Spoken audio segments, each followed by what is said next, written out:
آج ہم بات کریں گے سعودی عرب کی، جو کہ ایک ترقی یافتہ ملک ہے۔ کس طرح سے 3 بار جدوجہد کے بعد معرض وجود میں آیا اور کس طرح یہ ترقی یافتہ ممالک کی لسٹ میں شامل ہوا۔ تو چلیے تاریخ کا آغاز کرتے ہیں آئس ایج سے۔ یہ بات ہے آئس ایج کے ختم ہونے کے بعد۔ آج سے تقریباً 20,000 سال پہلے اس علاقے میں آبادی شروع ہوئی۔ اسلام کے آنے کے بعد سعودی عرب خلافت کا مرکز بھی بنا، لیکن یہ زیادہ دیر تک قائم نہ رہ سکا۔ اور ماضی میں اگر ہم اس خطے کی بات کریں تو شام، عراق، ترکی نے بھی اس پر حکومت کی ہے۔ ویسے تو یہ علاقہ ماضی کے اندر مختلف خانہ بدوشوں پر مشتمل تھا، جو کہ آزاد رہنا پسند کرتے تھے۔ 1744 سے 1932 تک اس خطے نے عروج و زوال دیکھا اور بالآخر کار سعودی عرب 3 بار کوششوں کے بعد کامیاب ہوا۔ اگر ہم تاریخ کے اوراق کھنگالیں تو موجودہ بحرین اور اس کے آس پاس کے ساحلی علاقوں میں تلمن نامی ایک تہذیب آباد تھی۔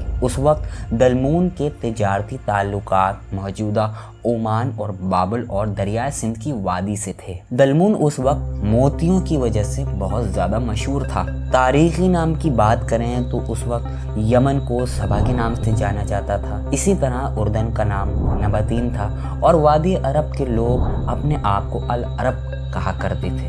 نہ جانے کیوں یہ اپنے آپ کو عرب کہا کرتے تھے، لیکن اسلام سے پہلے یہ کئی ذاتوں اور برادری میں تقسیم تھے۔ 2 صدی تک ان پر روم نے حکومت کی۔ اس کے بعد وہ اس علاقے سے دستبردار ہوا اور 3 صدی میں بدو قبائل نے مل کر ایک اتحاد بنایا اور مل کر یہ کانفرنسنگ تشکیل دی، جس سے ان کو بڑی طاقت ملی۔ 5ویں صدی میں اس اتحاد نے شام، فلسطین اور یروشلم پر بھی حملہ کیا۔ 630 عیسوی میں اسلام کی تبلیغ کا آغاز ہوا اور بعد میں مکہ مسلمانوں کے زیر حکمرانی آ گیا، اور پھر اس کے بعد اسلام کی ایک ایسی داستان یہاں سے شروع ہوئی جو کہ اسپین تک اپنی دعوت کو پہنچانے میں کامیاب رہی۔ اس علاقے میں اسلام کے آنے کے بعد خلافت کا دور شروع ہوا اور 100 سالہ تاریخ میں اسلام اس پوری دنیا میں پھیلنا شروع ہو گیا، یہاں تک کہ ہندوستان، اسپین تک جا پہنچا۔ اسلام کا مرکز پہلے دمشق اور بعد میں بغداد میں منتقل ہو گیا۔ اس وقت عرب خطہ نجد اور حجاز ان 2 حصوں پر مشتمل تھا۔ مختلف ادوار میں بنو امیہ، عباسیوں، مصریوں نے اور بعد میں عثمانوں نے اس پر حکومت کی۔ صحرائی اور پہاڑی علاقہ نجد کے نام سے مشہور تھا، جہاں پر بدو اور خانہ بدوش آباد تھے، اور اس علاقے میں شہر ریاض بھی شامل تھا۔ 1557 میں مسلمان حکمران سلطان سلیم اول کے ہاتھوں شام اور مصر کے ہاتھوں حکمرانی کرنے والے مملکوں کو شکست دے کر ترکوں نے حجاز پر قابو پا لیا۔ سلطان نے خود کو مکہ کا محافظ قرار دیا اور بعد میں خود کو بحیرہ احمد کے ساتھ دوسرے عرب علاقوں کے ساتھ پھیلا دیا۔ اس کے باوجود عرب کا ایک بڑا حصہ آزاد تھا۔ دوسری جانب محمد بن سعود نے 1744 میں سعودی عرب میں پہلی ریاست قائم کی۔ تاریخ کے اوراق بتاتے ہیں کہ محمد بن سعود ریاض کے قریب واقع دریا نامی علاقے میں آباد تھے۔ ایک قبیلے کے یہ سربراہ بھی تھے۔ اس نے عرب میں مذہبی رہنما محمد بن عبد الوہاب کی مدد سے خلافت عثمانیہ سے علیحدگی اختیار کی اور امارات دریا کے نام سے ایک مملکت قائم کی، جو تاریخ میں سب سے پہلی ریاست تھی، مگر یہ ایک طرز کی شہری ریاست تھی۔ محمد بن عبد الوہاب کو اپنی تبلیغ کے لیے فوجی ضرورت تھی، اور جبکہ محمد بن سعود کو مذہبی حمایت کی ضرورت تھی۔ یہی وجہ تھی ان دونوں نے مل کر نجد کو متحد کرنے کی کوشش کی۔ محمد بن سعود کے بعد اس کے جانشین نے عبد العزیز نے عثمانی حکمرانوں کو شکست دی اور کربلا سمیت عراق کے کچھ علاقوں پر قبضہ بھی کر لیا۔ اس وقت حجاز اور نجد آپس میں شادی کے ذریعے وہ متحد ہو چکے تھے۔ 1803 میں محمد ابن سعود کی ایک حملے میں موت ہو گئی اور بعد میں ان کے بیٹے سعود بن عبد العزیز مکہ اور مدینہ پر انہوں نے قبضہ کر لیا، لیکن ترکوں نے مسلسل ان پر حملہ کیا، جس کی وجہ سے یہ ریاست زیادہ دیر تک قائم نہ رہ سکی اور 1818 میں ترکوں نے دریا پر دوبارہ قبضہ کر لیا، اور 7 ماہ جاری رہنے والی ناکہ بندی کے بعد عبداللہ بن سعود نے مصری فوجی کمانڈر ابراہیم پاشا کے سامنے ہتھیار ڈال دیے۔ بعد میں اس کا سر قلم کر دیا گیا قسطنطنیہ میں۔ دوسری بار سعودی عرب ریاست کی بنیاد ترک ابن عبداللہ بن محمد ابن سعود نے رکھی۔ وہ امارات دنیا کا آخری حکمران تھا۔ عبداللہ سعودی قوم کے زوال کے بعد اپنے چچا کا بھائی کے ساتھ عبداللہ فرار ہو گئے اور انہوں نے ایک بدو قبیلے سے پناہ لی۔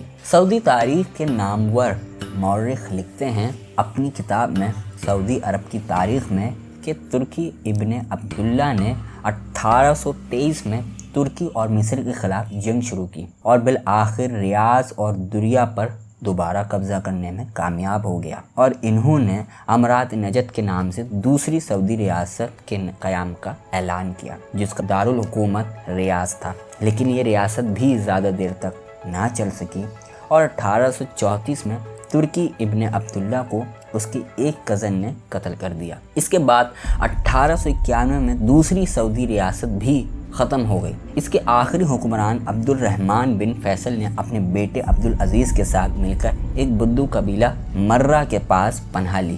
ماضی کے اندر عبدالعزیز بن عبد الرحمن بن فیصل، جو ابن سعود کے نام سے مشہور ہیں، 1902 میں ریاض پر انہوں نے بالآخر قبضہ کرنے میں کامیاب ہوئے اور تیسری بار سعودی ریاست قائم کی، تاہم اس کو ایک آزاد ریاست کے طور پر تسلیم نہیں کیا گیا۔ ابن سعود جب ریاض پر قبضہ کرنے نکلے تو ان کے ساتھ صرف 40 لوگ تھے، لیکن ریاض کے راستے میں بدو قبیلے کے لوگ ان کے ساتھ مل گئے اور اس وقت سعودی عرب کے بیشتر علاقے بشمول مکہ مدینہ خلافت عثمانیہ کے زیر حکمرانی تھا۔ دوسری طرف حجاز کا علاقہ شریف حسین نامی حکمران کے زیر تسلیم تھا، جبکہ نجد پر ابن سعود نے کنٹرول حاصل کیا ہوا تھا، لیکن اسے نجد میں راشدیوں کے خلاف جنگ جاری رکھنی پڑی اور اس وقت برطانیہ، روس، فرانس، جرمنی بھی قبضہ کرنا چاہتے تھے، اور پہلی جنگ عظیم میں شریف حسین انگریزوں کے ساتھ مل گئے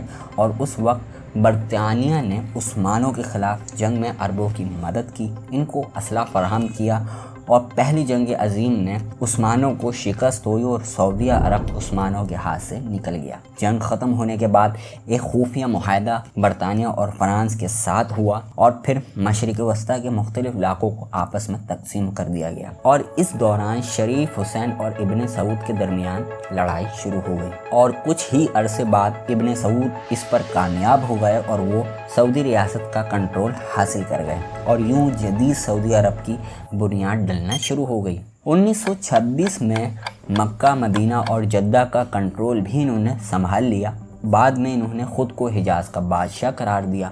وہ پہلے ہی نجد کے سلطان تھے۔ اگلے سال جنوری میں انہوں نے نجد اور حجاز کو ملا کر مملکت نجد و حجاز کا قیام کیا اور بعد میں برطانوی حکومت کے ساتھ ایک معاہدے پر دستخط کیے، جس کے بعد اس ریاست کو تسلیم کر لیا گیا اور 18 ستمبر 1932 کو ایک شاہی فرمان جاری کیا گیا، جس میں حجاز اور سعود کو ایک ملک قرار دیا گیا اور چند ہی مہینوں بعد اس کا مکمل نام سعودی عرب ہو گیا۔ 1938 میں یہاں سے تیل نکلا، جس کے بعد عربوں کی قسمت عروج پر جانے لگی اور یوں سعودی عرب تیل نکلنے کے بعد عروج کا سفر شروع کر گیا اور اس طرح سعودی عرب ترقی پذیر ممالک میں شامل ہو گیا۔